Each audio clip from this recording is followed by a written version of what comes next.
Last week, I was talking with somebody about the challenges of dealing with a high conflict person. And that person said to me, you just have to fight fire with fire. And I thought, that brought up for me a conversation that I had with Chris Voss on my podcast last year. Chris Voss was a hostage negotiator for a long time with the FBI, and he's the author of the book, Never Split the Difference. I'm Catherine Miller. I'm the founder of the Miller Law Group, and I thought I would want to share those 4 tips with you today.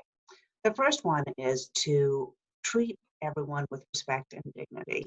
High conflict individuals are often people that you want to argue with, or you think the best way to deal with them is to tell them how wrong they are. And listen, maybe they are wrong, but if you don't treat people with respect and dignity, they're going to fight you to the bitter end. And when you're dealing with a bullying person or someone working with bullying behavior, that kind of fighting fire with fire like that, where you ever escalate the conflict, it just never works. The next thing to do is to think about their point of view. Why are they saying what they're saying? Usually they're saying it because they feel threatened, and to come up with a way to appreciate who they are and affirm who they are is much more likely to get you the results you want than trying to argue with them and tell them how wrong they are, even if you really think they are terribly wrong.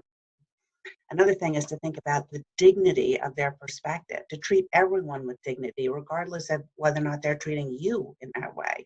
That if you can come back to treating even somebody acting in a very bullying way with dignity, that is much more likely to come back in the way you want to be treated than treating them in a way you do not want to be.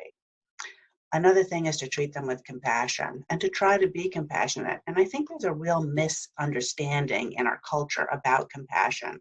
If I understand where you're coming from, it doesn't mean I agree with you. So let's distinguish these two things. I can feel your pain and disagree with you. And so being able to give people the respect that compassion that we have for their perspective and their pain, I think is a really an important thing, especially dealing with high conflict people.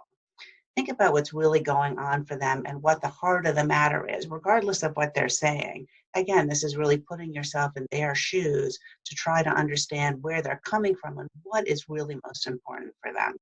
And finally, I think about fair as the F word.